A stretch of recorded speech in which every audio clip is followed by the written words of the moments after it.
I've been looking for that flawless open, Tom, and maybe we finally got one today.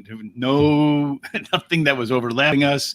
Maybe it portends of good things to come for day 5, the last day of the Royal Ascot tomorrow, Saturday, June the 19th. Man, the first 4 days have gone by fast, have they not, Tom?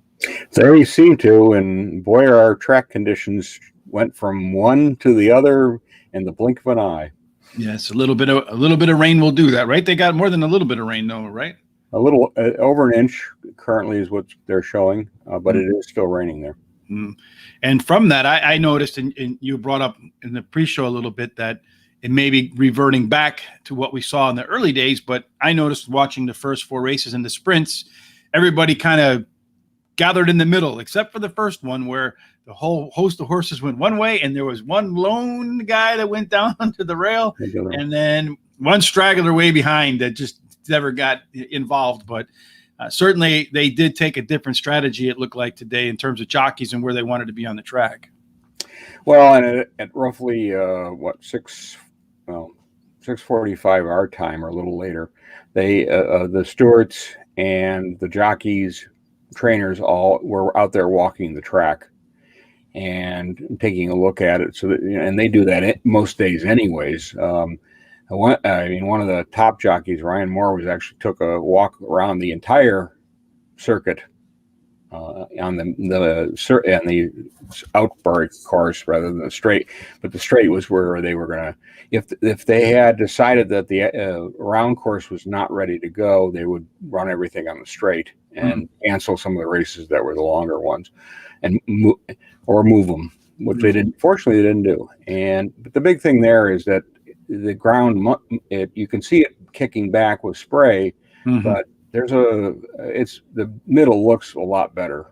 But we don't ever, as bettors, we don't really get that feel of what a track's like. And because after the first race, they talked to Frankie Dettori, and he said it was heavy. And they talked to Sheen Murphy, and he said it was soft.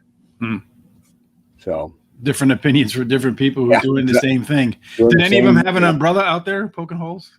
He was out there with the umbrella again, yes. And but again, I would go back to telling people, if you want to see what the conditions are, make sure you go out to check out the Royal Ascot, the Ascot Racecourse website. There is a link for goings, and it'll give you a complete rundown, including what the sections of the track are at what conditions. So it's important for the draw. One race, they moved the starting gate up because it was too soft where they were going to start it. And so they do make adjustments accordingly, and you get a chance as bettors to look at that and get some idea of, maybe you should be looking at a certain area rather than another. And it does that. There's they're not like our courses. They're not, these are big, wide courses, and you can take your horse wherever you feel you got the best chance of winning. Yeah, I've noticed that they there is a lot of space, and especially coming down the stretch, they fan out pretty much wide, and they're coming from every different way to get to that finish line first. But speaking of finish line, we didn't have any of our picks in the first race make it to the finish line first. No, they're still running. Well, the Sandrin won that, paid $37.50. Hello You, the 9-horse, is a pick I had as my top pick, finished second. And then Ascula, who I don't know, neither one of us, I think, had the 11. So we didn't really fare well in race number 1. Race number 2, the Alan Kerr one, that was the favorite, the heavy favorite. Big favorite. I think it went off at 3-2, something like that. Yeah. That was the winner. My second pick, and then the longest shot on the board, number 5, Tasman Bay, my fourth pick, came in. The exacta paid for $2.5, $17. So if you boxed all 4 of them, you made a little profit, but not much. Nothing to write home to mama about. But if you had put Tom's top pick on there, then you would have got a $52 trifecta. So that worked out okay. What'd you think in that race? I thought it was fairly predictable. The horse that won likes heavy ground. He's run on it well in the past. Jockey's comments was he just handled it beautifully, and there, it was a big favorite for a reason. And we haven't seen a lot of favorites win, and some big favorites get beat, but this one was pretty much all you had to do is handle the track, and they did a beautiful job. I mean, I did find it interesting that the one race that the German horse, that bred horse, won, and then there was a German horse in this race who went out for the lead, November. Mm-hmm. In Germany, generally speaking, those tracks are heavy, so I mean they don't run a lot on firm, like their beer. Yeah, yeah, exactly. And so it wasn't a huge surprise to see the one win, nor was it surprising to see the one out front. I didn't think it had a chance of winning, but the point being is that that those German bred horses are bred for not the most ideal track. Mm-hmm. Well, the one good thing about that race that we were both right about is the 6 horse wasn't going to win.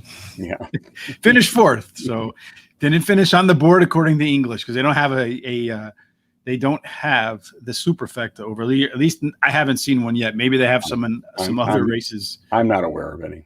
Yeah, so I haven't seen one. But the 6 horse did not win, and I thought for sure when we picked every other horse but the 6 that the 6 was indeed a lock. So race number 3, again we had Tom's top pick, Campanelli, who I didn't think won looking at the photo, but apparently it did, beat Dragon Symbol, the Dragon Energy. So we had there was an inquiry. Oh, was there? The inquiry lasted a good maybe 10 plus minutes. In that race, Dragon, I forget the last name. Dragon Symbol, huh? Symbol was on one side of the track and went all the way across the track and up against Campanelli, bumped once, then they kept drifting out. Thor's was lightly raced, so there's some of that can be said. The going probably had a factor too. He did finish first, and Campanelli was second. They reversed the order based on the fact that the way the English look at those races, that the Campanelli was denied a chance to win the race, and that's where they felt that was the case. As Wesley Ward pointed out in the interview, he said, in the States, this would have been a no-brainer. He would be already getting his picture taken, and they interviewed him, a good piece during the inquiry, and I think that it was the right decision. I thought the horse really changed paths too dramatically. And Campanelli, and Frankie was doing everything he could to get Campanelli over the line. And I do think he was bothered enough that the decision was correct. Well, I don't know. I watched that race, and it was nowhere near as bad as the one the day before when that 3 horse just ran the favorite, ran that long shot, right into the rail, and he had to pull up to prevent from jumping over it. But they again, it goes back to, does the horse have a chance to win the race? And the stewards did not believe that Roman Empire had a chance to win the race. But Jim Crowley did get a 5-day suspension for careless riding. So really, he did have a chance to win the race. I'm going to go, I have no idea. That's just a backdoor admission that he had to win the race. And somewhere along the line, the owner of that 3 horse has a little bit more money than the owner of Roman Empire. Race number 4, my 4th pick, alcohol-free one. There was a couple scratches in there that shortened up our picks a little bit, at least mine, but we really didn't fare well in race number 4. Well, and in our defense, the going certainly changed fairly significantly. I even on my Saturday picks, I've even made some a wet to heavy type of track to more, and then some of the horses I have are in as my picks prior to, and so it just the track just changed everything, and where they were running changed everything. Yeah, absolutely. Well, you could just see that. Where are you breaking from? Yeah, what post are you breaking from? The draw was very important. Yeah, and you just don't know how that works out over here. Well, let's get to the last day, Tom. Let's see if we can wrap this thing up with a pretty bow and some we're still searching for that ticket to punctuate our first trip to Royal Ascot, at least virtually anyway. So we're going to start with race number 1. That is the Chesham Stakes. Is that right? Yes. 7 furlongs on the turf. And you got a field here of, I think it was 10, if I remember correctly. Yes. And we should point out this is a listed race. This is not a group race. So this is a little, these are good horses, but they're not quite at the top level at this point in their careers. Yes, and they're 2-year-olds too. And so they're not the best, and they're 2. Yeah. But the field's not as big as some of these other ones. If they were better, they'd be in those group races. So, either they're taking their time with them, or, they just don't feel they're up to that level. Right. Yep. Well, let's see what level we think they're going to run to. So who do you like in race number 1? Okay. I'm going to go down my original picks, and then I'm going to talk about the wet ones. All right. First was my first choice is number 4, Ports Lonsdale. It's 1-1 race, run it at the Curragh. Nice race, won fairly easily. A very expensive horse. Not cheap. Nope. And let's face it, these owners and trainers have big plans for this horse, and this is the Coolmore part of this group. I was surprised it was entered at this level, because you would think they would want it in a group, but maybe they want more distance. I mean, that's part of this thinking, and 6 furlongs maybe is too short.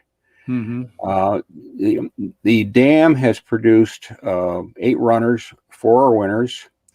One of them is running in the Hardwicke. So a half brother to this horse is and that Broom is a top horse in that at that level. And of course that's a group race. The horses have won basically a distance between 6 furlongs and 1.5 miles plus. So that was why I thought, okay, maybe that's why they think this horse it belongs in a longer race at this point in his career. You got a 2-year-old, right? Right over. The dam liked soft going, so and that I put it in my wet picks in there, and I can't. The other ones have liked the soft going, so I do see this horse as having a good chance in this race. My next choice is number 5, Reach for the Moon.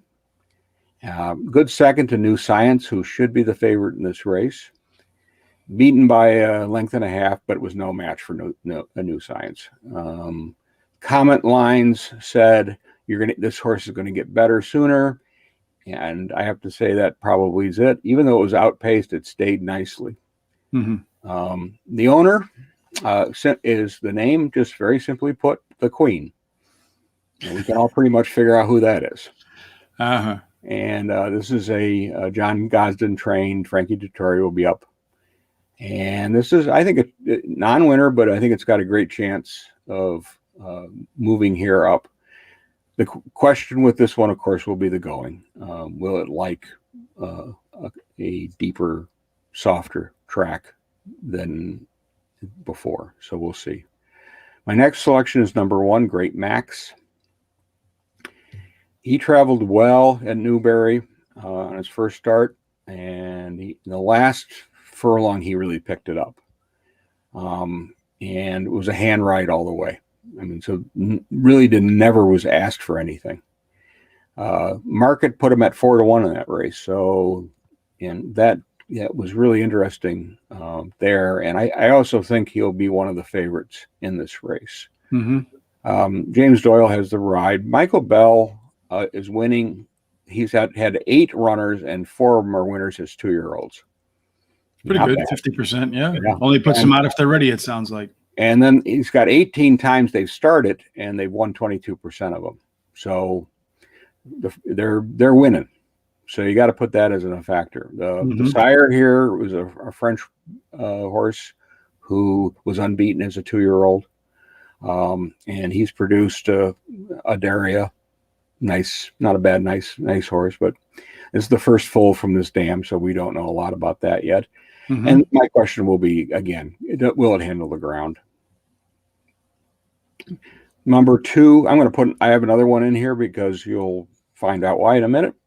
Masakela is number 2. Good winning effort. First out. He bumped rivals and he still pulled out away. Pretty good for a 2-year-old to be able to take that and keep going. Mm-hmm. Doesn't happen that often. So a lot of them will back up or just decide whatever. As he matures, he'll want more ground. So 7 furlongs, because the dam has 3 runners. They're all winning at a mile or more. So is 7? I don't know.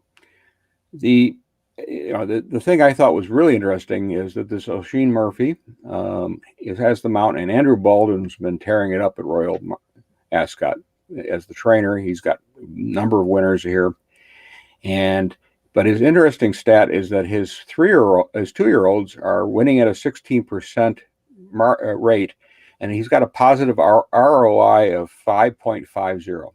Wow, $5.50. That's big. Especially for the number of horses this guy has. So did he throw out like a 200 to 1 that won, or what? There's a couple that are decent prices, but still. And I think this one, this horse, and I've got it in my wet notes, is saying he won under soft conditions. Mm-hmm. So you almost think I got to put him on top of my list, or at least into the second spot. I'm going to note number 10, Radio Caroline, won on heavy going at Haydock, and it was at the same distance. Number 8, Withering, finished second in Lingfield on the all-weather. Breeding indicates that it should like soft going. Now it hasn't won yet, but you got to think about that horse too. Mm-hmm. Well, the horses I'm thinking about are I like the favorite Point Lonsdale. I think this horse is, as you mentioned right off the top, very expensive. And won by 5.5 lengths on a yielding course, which I think you'll probably see tomorrow again. So he's shown that he can handle the surface. I do like New Science. You have the Godolphin and Charles Appleby. I don't know that. I mean, that's about as solid as connections as you're going to get in terms of owner and trainer over there.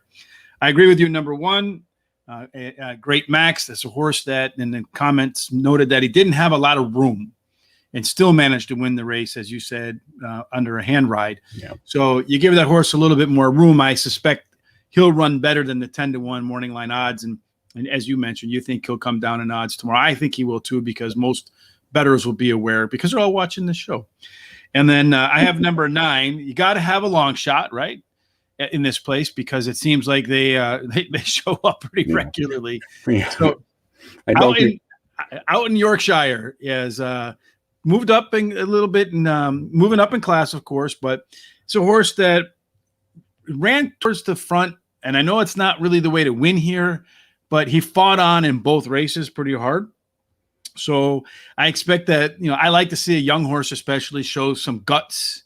And then on top of that, it has the top breeding score for turf. So showing that it has some fight, has the bloodlines, and of course, morning line 30-1 odds. So hopefully we have a chance to see that horse perform well and if you bring home one big shot for us. And if he likes the going, even better. Mm-hmm. And I didn't look at the breeding on that one, but I am going to go take another look and see if it does like that going. Yeah, because the breeding score for that one is the highest. So I figured, what the heck, 30-1. You got shots from all over the place. Horse in its first 2 races has shown a lot of heart. And now, she is stepping up in class, of course, but most of these horses are moving up in classes. Almost all of them only have 1 run. This is one of the few that I think has 2. So she might be a little less intimidated by the rest of the crowd than the other 9 horses. So now we'll take our talents to the Jersey Stakes for race number 2. We have a little bit of a preview in race 1. So pay attention to how that plays out, because race 1 and race 2 are both 7 furlongs on the turf. But this field is considerably deeper, twice as many horses, or a little more than twice, 2.1 times to be exact, with 21 starters, I think. Or is there 19? I don't remember, because there's so many of them on the sheets that say they're going to run, and then they don't all run. Yeah, no. When we had a lot of scratches today, which, some because of the going, some of them, and they noted a couple horses. They give you more information there why the horse doesn't run. One was lame, one was sick. So that it gives you some idea. It wasn't just the going in that race. Mm-hmm. It should note this is a Group 3 race. It is restricted to 3-year-olds. And it is open to both colts and geldings and fillies. Wide open race, I think, in a lot of respects, and I think that's reflected. Well, it is reflected in the odds, because there's not really a big favorite here, I don't think. No.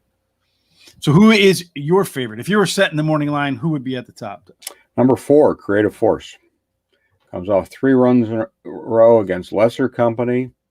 And I put sort of, because there were some good groups there.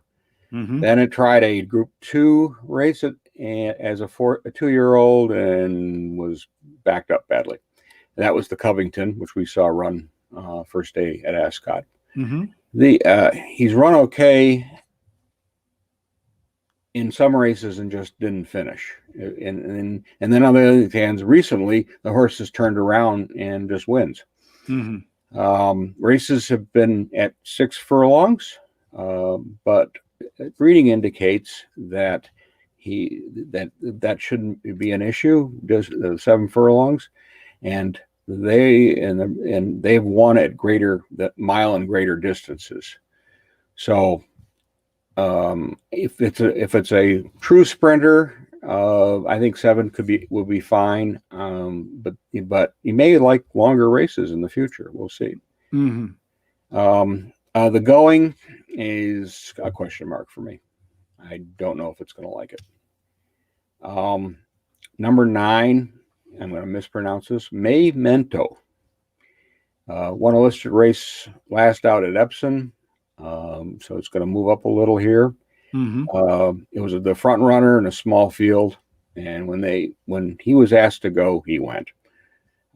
His worst race was a Group 1 in France, and he lost to the French Derby winner, St. Mark's Basilica. So not so bad. No. Holly Doyle has ridden this horse twice and won twice. So back on, I think it has a chance. Number 10 is another one I'm going to mispronounce. Muskbeg. Mutasabeg? I don't know. Last time I said this is how you pronounce it, and this is how they pronounced it. So I'm going to do that again. This is how you pronounce it. Mutasabeg, or Beck. It's a Q, I think. That sounds Mutasabeg. I'll go with that. That's what it is. It's won its first 2 races at lower levels. They stepped it up in group, and it finished to the Group 1 racing, and it finished 7th. So, but interestingly enough, it faced Poetic Flare in that race. Well, what Poetic Flare's been doing.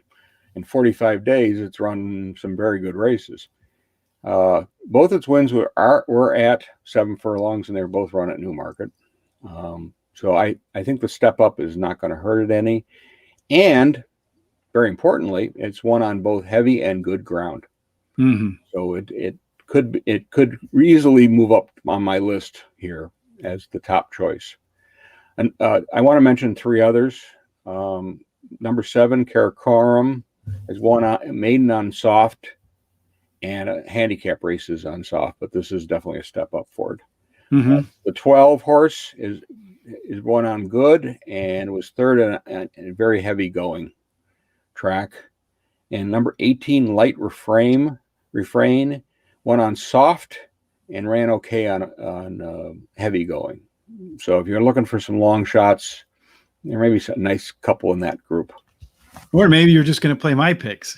That's possible too. You never know. I have number 4, Creative Force. This is another Godolphin Charles Appleby horse. I think, again, a very expensive horse relative to the other ones in the field.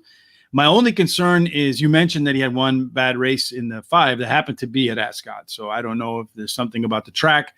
If he doesn't like the track, then First Raj is a Group 3 winner, last out in France. So you had mentioned in day one that France has a little bit bigger money pools, and as such probably attracts a little bit better horses. But maybe not. I don't know. Well, the Irish and the English will ship over there because the money is better. Mm-hmm. Which means they're going to ship their better horses. But there's been a lot of difficulties in how you have to do it.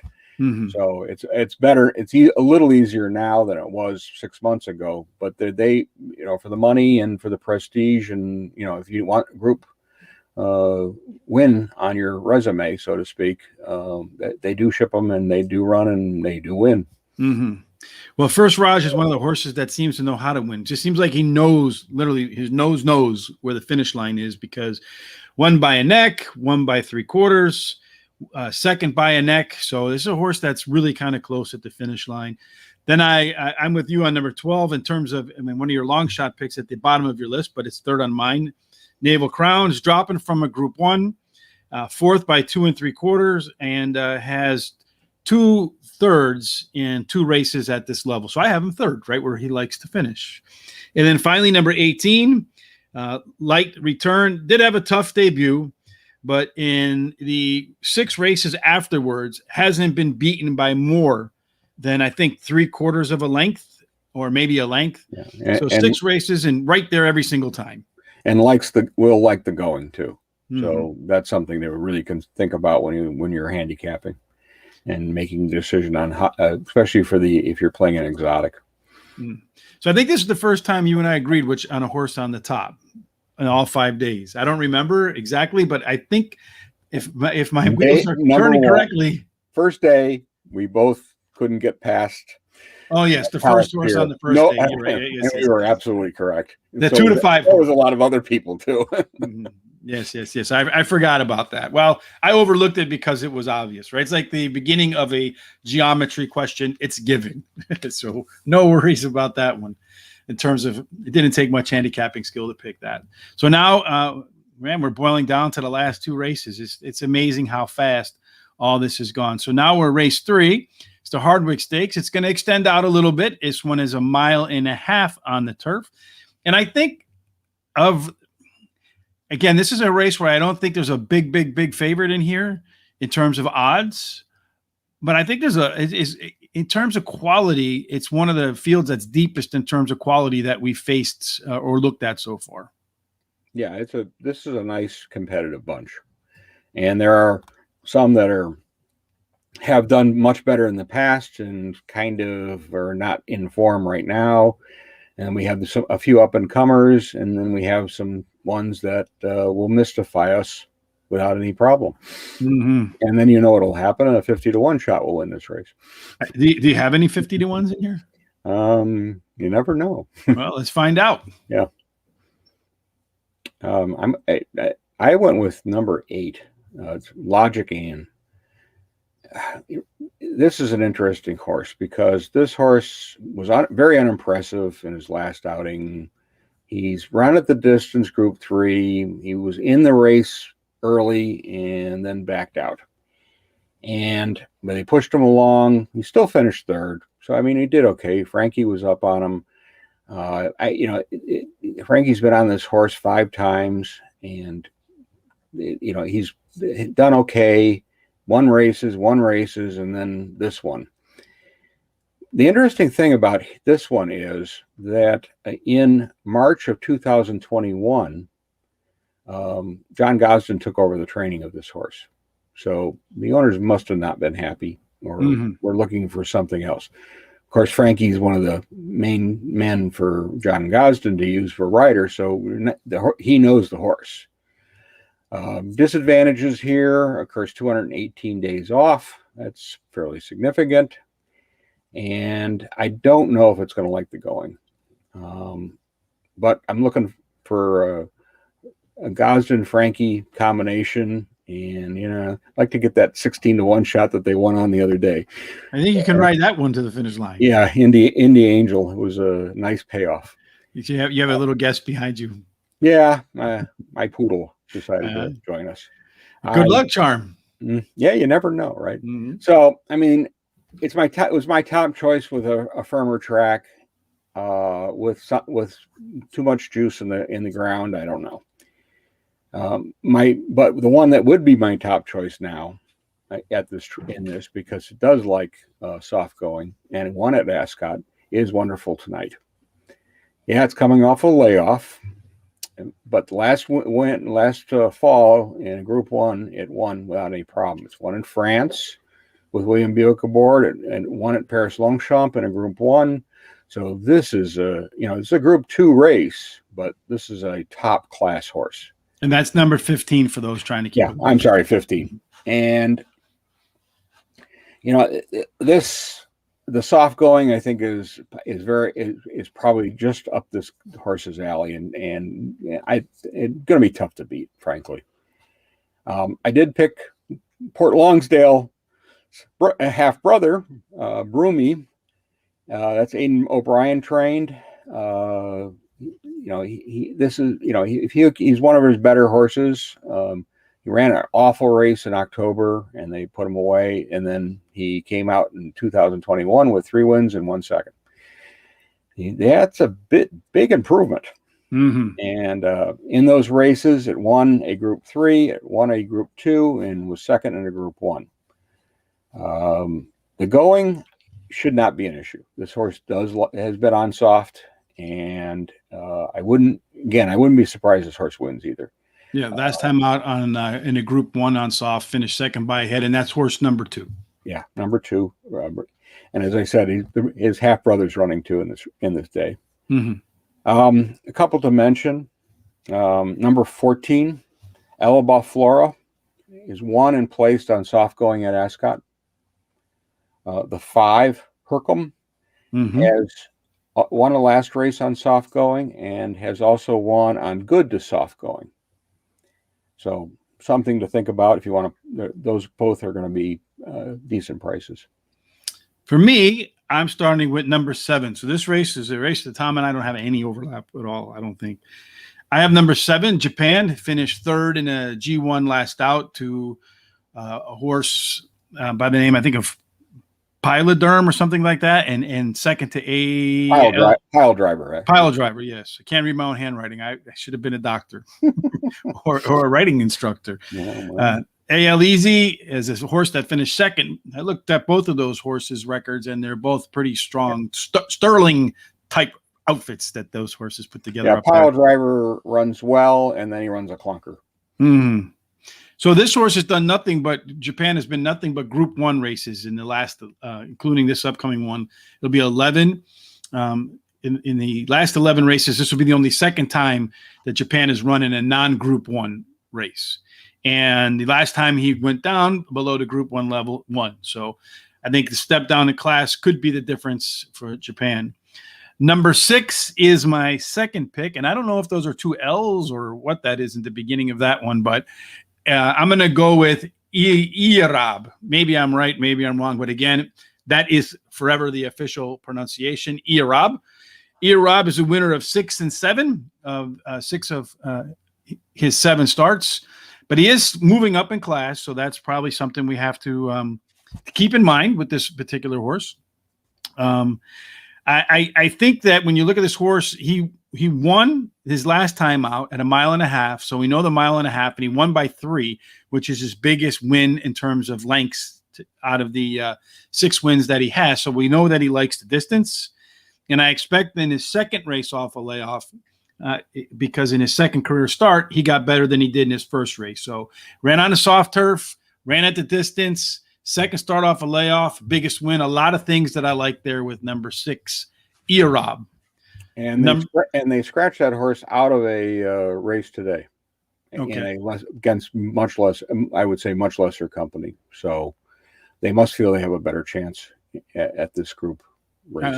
Yeah, and maybe they just feel like the track is going to be more to their favor tomorrow too. Who knows, right? Yeah. Almost lost my breath there. Number 9, Mogul. That last race was just a beaut.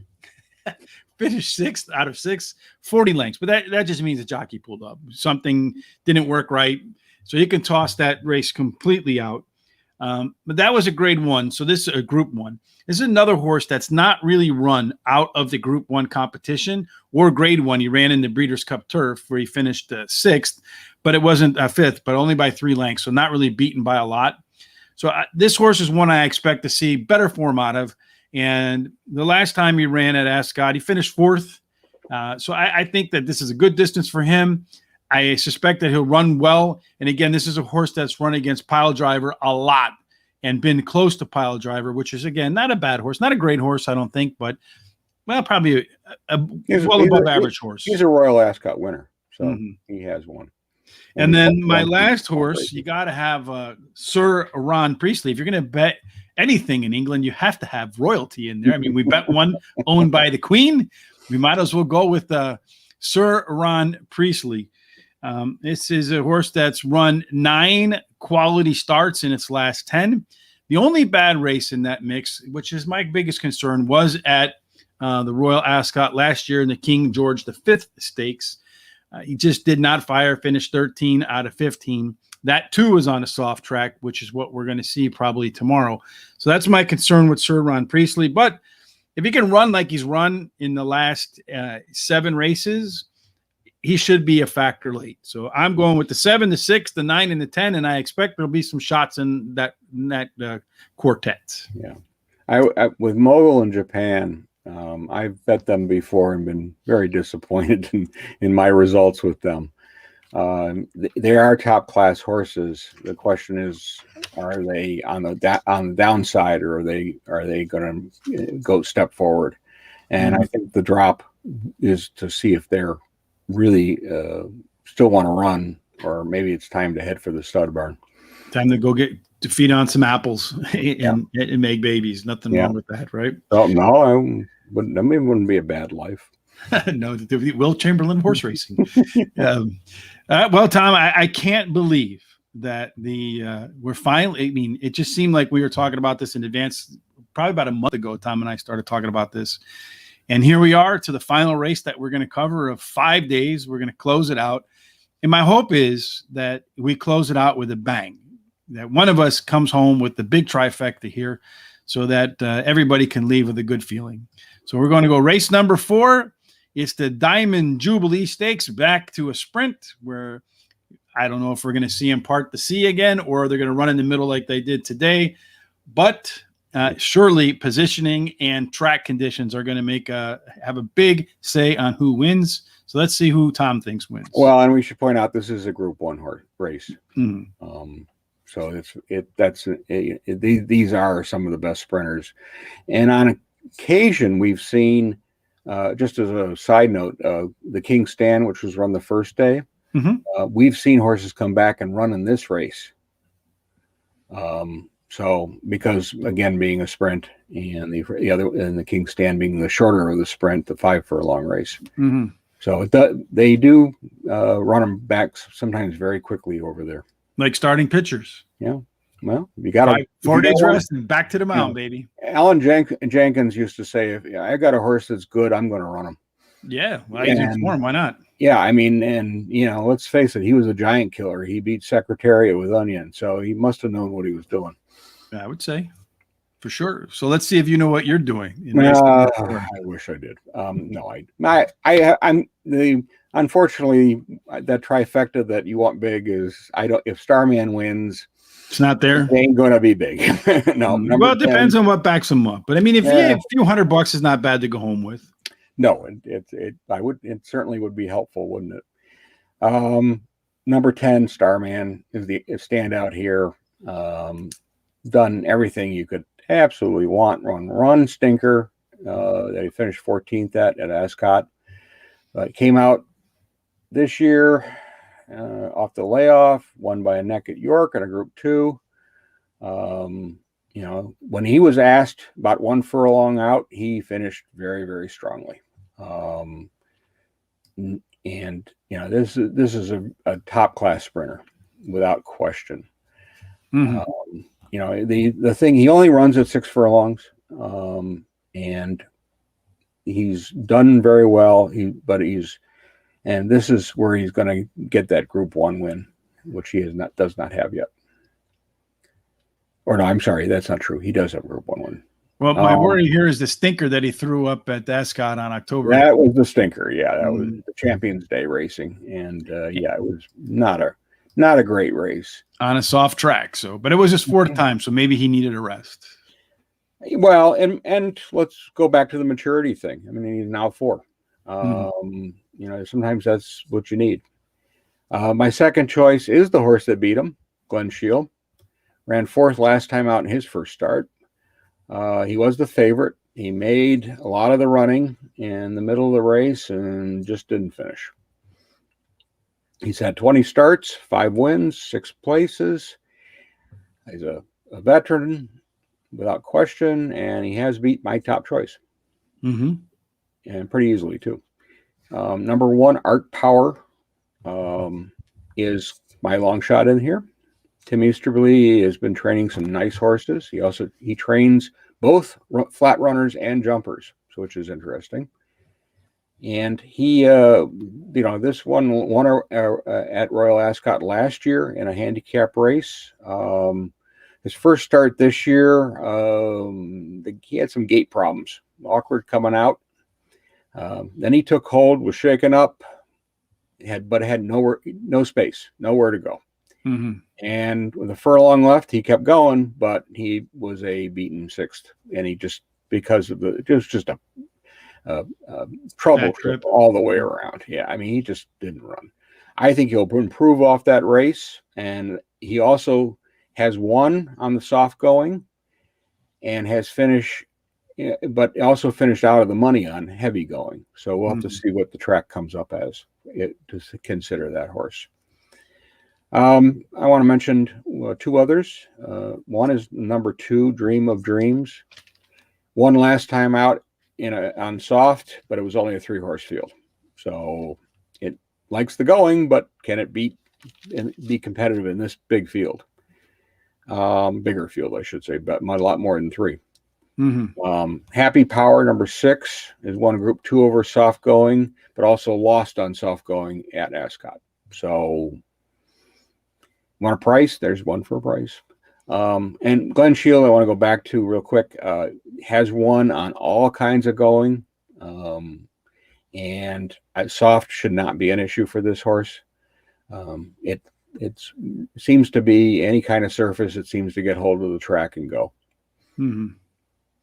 Well, Tom, we started off with Palace Pier agreeing as the preeminent horse in the first race of the Royal Ascot, and we're going to end with Starman being the star of the last race that we've covered at the Royal Ascot. I think this is a horse that does look to me like it's the class of the pack. The only concern I had, as I mentioned when we talked about him a little bit, was that the lone run over this course was not a pretty one. So, and it was soft, which is going to be, I think, a lot of what you see tomorrow as well. Yeah. If he can get over that, Starman is the star of race number 4.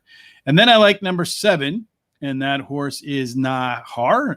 I think that's the official pronunciation right now. We got to roll that R at the end because there's a couple of them. Nahar finished 2nd last time out to Starman by a neck at York at 6 furlongs, just like this. So I think, no reason to think he can't put another one in there. And if Starman does not take to the Ascot track once again, Nahar did finish 3rd at Ascot like 6-7 races ago. So it didn't win, but only beaten by 1 1/4 length. So decent race at 6 furlongs, shown that it can indeed take to the Ascot track.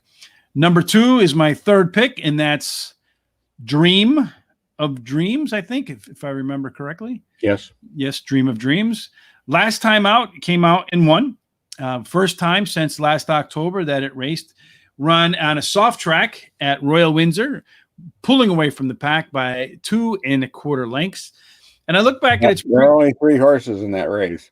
Yes, I do see there was only 3 horses in that race. But what I do like is that he won and didn't finish 2nd or 3rd in a small pack.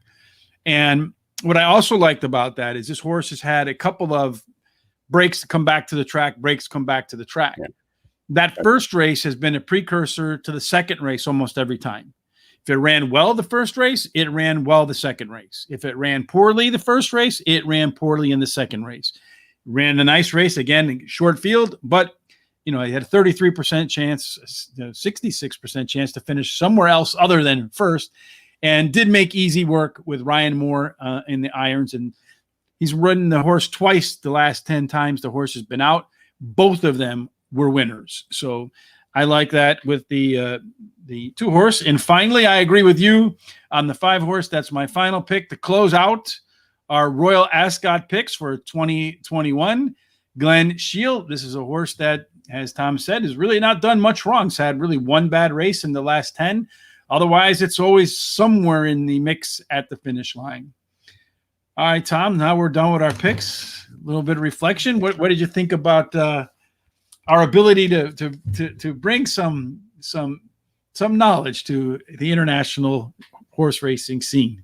Well, again, I'm going to go back to what I said on day one. I hope this gives insight for people, because these are top horses, and they may show up at the Breeders' Cup, and give you some idea of what you should be looking for in handicapping these horses, but also how they run.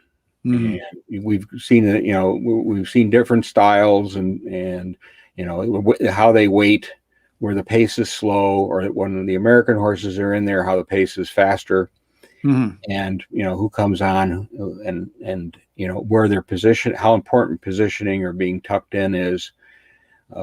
So to give you some idea, because one of the things when you bring the brisnet up, you don't get the running of the running line of the race. You don't. And so you really, at times, I feel like I really have to watch the race that they ran in to get a real feel for how the horse is going to run today. So you have to keep that a little bit in mind. The other thing is to look at the company that the horse has been keeping. If it's running again in a Group 2 and it's running against Group 1 type horses, that's something to note, especially in a Breeders' Cup race. It's a drop in class that you might not otherwise notice. Yeah. Well, an example of this would be the winner of the Sprint Turf Breeders' Cup race, which was Glass Slipper. She faced a horse by the name of Batash last year, and didn't fare very well. But nobody did last year, so nobody's surprised there. But yet, if you didn't know that, if you didn't know Batash was the top sprinter in Europe, you may have dismissed her as not being, she wasn't choice as your top choice. She got a great ride, great trip, and won nicely. But the point being is that gives you some idea. I mean, if you see a horse, like, as an example, if you see Love and somebody's run against her, well, we just watch what Love can do. And, what Love can do. Yeah. Sounds like a song. And I'm going to go back to the Belmont race, Just a Game. One of the horses in there was who made all the running was Summer Romance. Coming in from race 2 twice at Medellin and Dubai, and then Charlie Appleby put him into this race. Well, in her running line, she faced Watch Me, very top French horse, also Love. Well, yeah, that's pretty good company. Right. And as I said, I always like to say, when I look at that, I go, the American horses are not running against that kind of quality. Just not every day anyway. Yeah. No, not every day. And so you do it. That gives I'm not going to say they're going to win every race. That's not going to happen.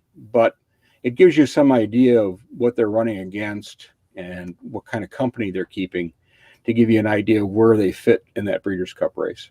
Yeah, I agree. I think that's going to help me a lot more going forward too, especially in races where there's the international flavor in those races. And we see that almost every weekend in the big stakes races for that weekend. 1 or 2 horses will creep their way over here from internationally, and many times they fare very well.